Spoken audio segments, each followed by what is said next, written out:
The University of Georgia had campus police arresting several people for violating school policy. They were participating in these protests. Chris Carr is the Attorney General of Georgia and joins me now. Mr. Attorney General, how are you dealing with these protests on campuses in Georgia? Well, thank you for having me on. Very simply, you have a right in this country to peacefully protest, and I'm going to underline, italicize, and bold the word peacefully protest. You have no constitutional right in this country to engage in non-peaceful action. You don't have a constitutional right to take over the campus. You don't have a constitutional right to take over a building. You don't have a constitutional right to stop the functioning of the university or hinder the ability of students who, like right now, exams are starting at the University of Georgia, stop them from doing the thing that they went to the university to do, and that's to get an education. So I actually commend the president of the University of Georgia, those in law enforcement.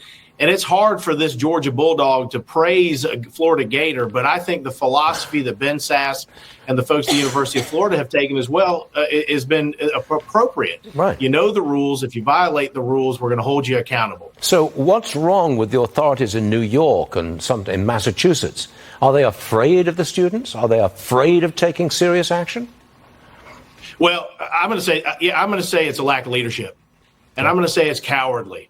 You know, you have an obligation to protect students. You have an obligation, absolutely, again, but if you're a private university, again, it's a privilege to attend a university. It's not a right.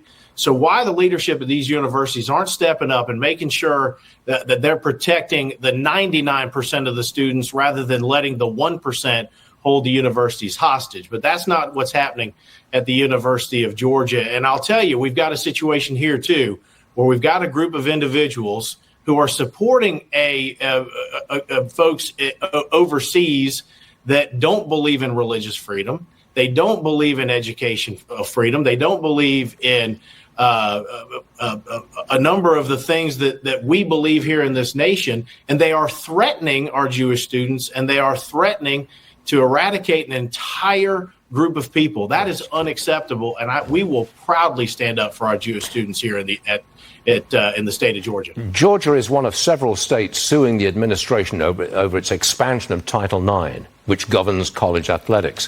Why are you suing, and what changes do you want to make? Well, one, because what the administration is trying to do, they can't. They've tried many, many times.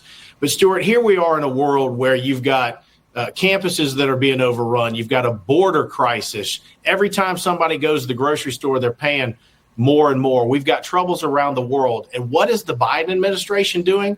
The 50th anniversary of Title IX, and they are going after and attacking and undermining women's sports, and they're trying to ensure that boys can use girls' bathrooms.